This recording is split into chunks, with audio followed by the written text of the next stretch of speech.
HTML typography. Typography in HTML refers to the visual representation of text on a web page. HTML provides various elements and attributes that allow web developers to construct and to structure and style text content. We have already gone through heading H1 to H6 and have briefly looked at paragraph elements. Let's dive a bit deeper to explore some HTML elements commonly used for typography. Heading H1 to H6 defines different level of headings, whereas the P element defines a paragraph. A paragraph always starts on a new line, and browser automatically adds some white space or a margin before and after a paragraph. So we have looked at paragraph and heading elements, and we noticed that both type of elements, heading and paragraph, are block level elements. When we say block level element, mean they always leave a space before and after those text and take the whole width of the page. So as you can see, this is a paragraph and it is taking the whole width of the page. Similarly to heading 1.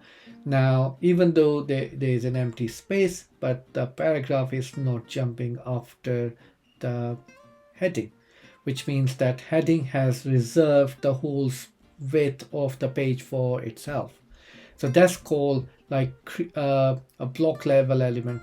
So that's basically, if you look at this, creates an invisible block around it and take the whole width and also add an extra line before and after so that they are visible clearly. So heading and paragraphs are block level elements. HTML display. You cannot be sure how HTML will be displayed. Larger or small screens and resized windows will create different results. With HTML, you cannot change the display by adding extra spaces or extra lines in your HTML code.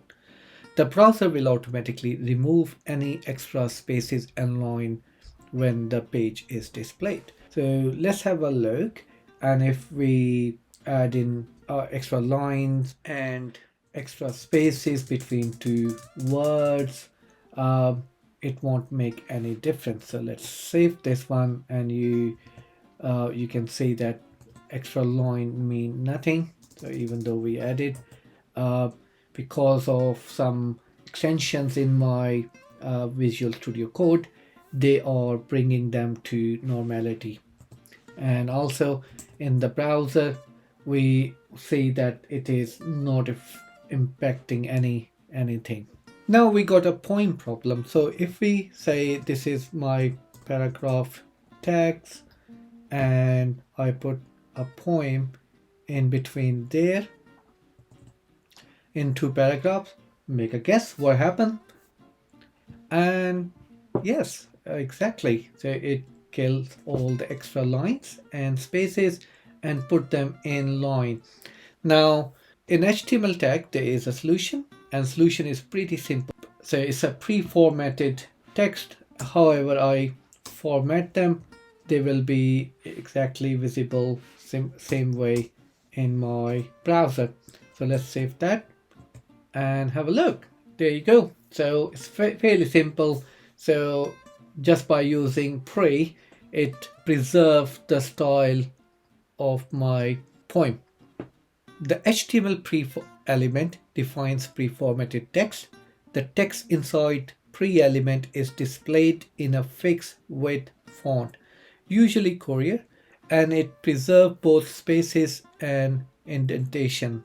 So by default it will use Courier. You can select a different font and set different font in CSS styles.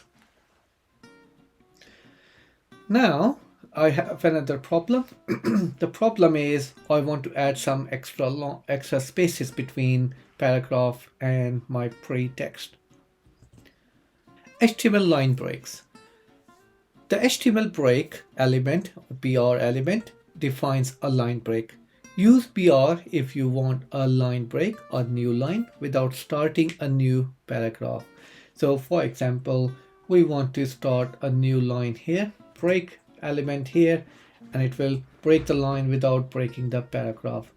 So reload the page and you can see that distinguished by their absence is starting on new line. It's not starting a new paragraph, it's starting a new line.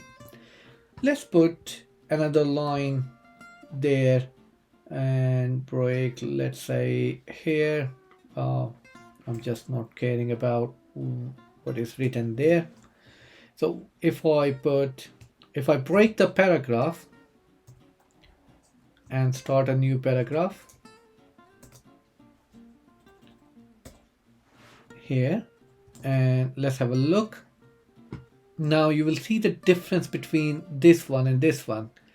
This is here we used a break, but when I put a new paragraph, it added an extra line and then added an extra line afterwards. So there are two lines added. It create a block of text, which is a paragraph, separately from there. And also for screen readers application, it will be dealt differently. So if you don't want to add a new paragraph, just a break, just want to break a line, so just add break. And break is an empty element and has no end tag. So you can use either BR or BR with forward slash, both are exactly the same. So if I save that one, and you'll see it came back and killed that empty space between those two lines, and now they are, although it is on the new line, but it's not a new paragraph. HTML formatting elements. Formatting elements were designed to display special types of text.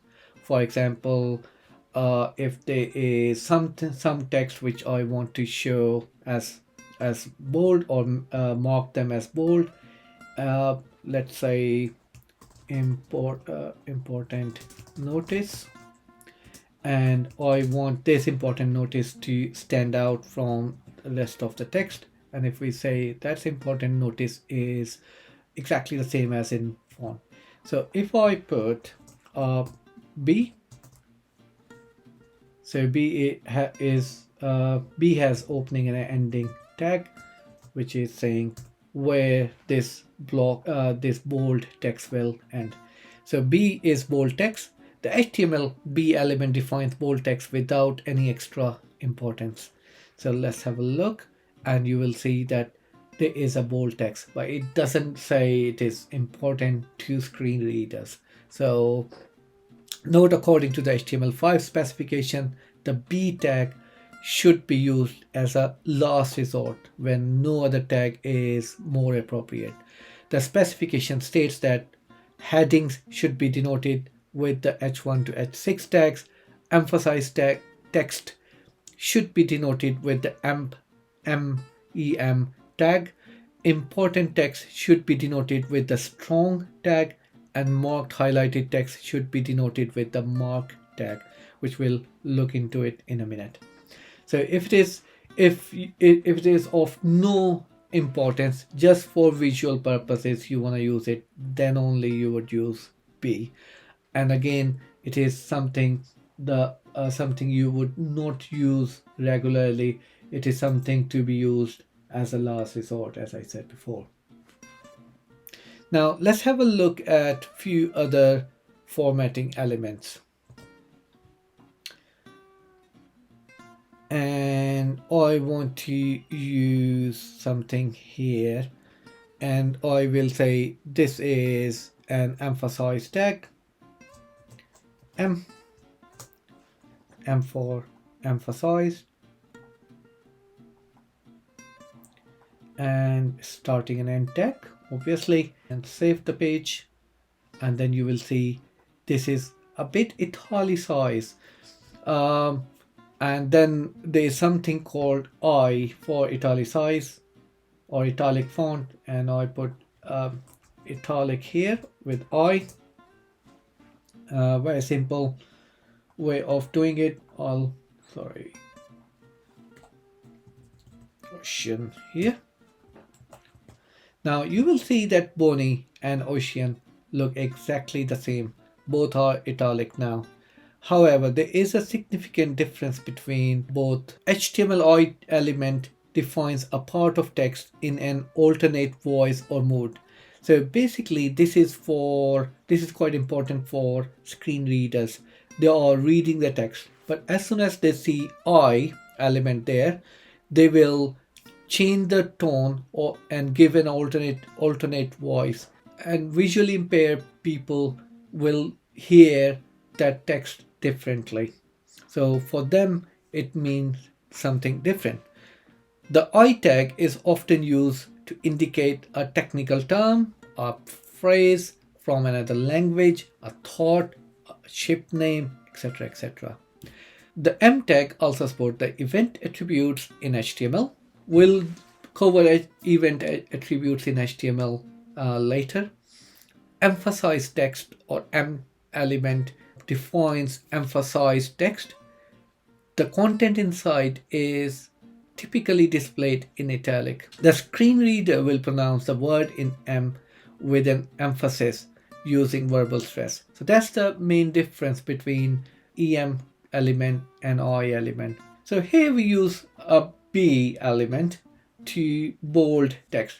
For screen reader it makes no difference. So if we want to give an importance to the text, instead of using bold we would be using strong. So let's say important notice, and then I want to say here strong warning.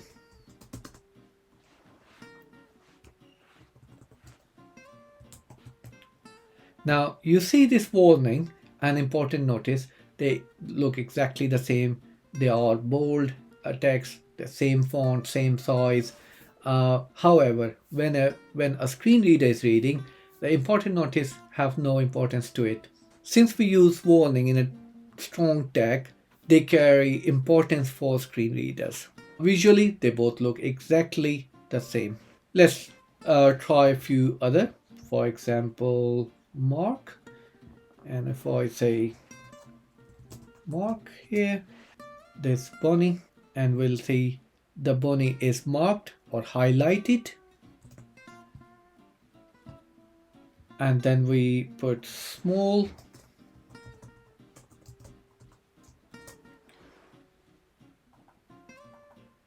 This bunny will be small, and if you see that it is smaller than the rest of the font size, even though we haven't changed the font size there.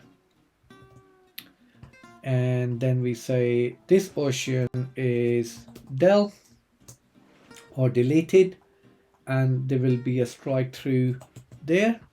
As you can see, some places we have to use strike through or deleted text. Also, it is quite widely used with JavaScript code when we want to delete some text or show some deleted text based on user interaction. Inserted text, so let's take an example here. INS experience saved, and you will see there's an underline experience and subscript and superscript. So for example, we want to write a formula for H2O. Now 2, as you know, need to start halfway through H and bit smaller. So the way to do it is sub or subscript, and write 2 here, delete this 2 and saved, and you will see H2O formula. And also we want to see a superscript, for example 2 power 2 is equal to 4. Now to make it a little bit to start a bit higher than the baseline of first 2, we say sub and then we go to here, delete this one, save, and you will see 2 power 2 equal to 4. So this is superscript and subscript. The majority of content on a typical website consists of text. So there are quite many other elements which we will discuss later on in relation to typography. Thank you very much. I'll see you later.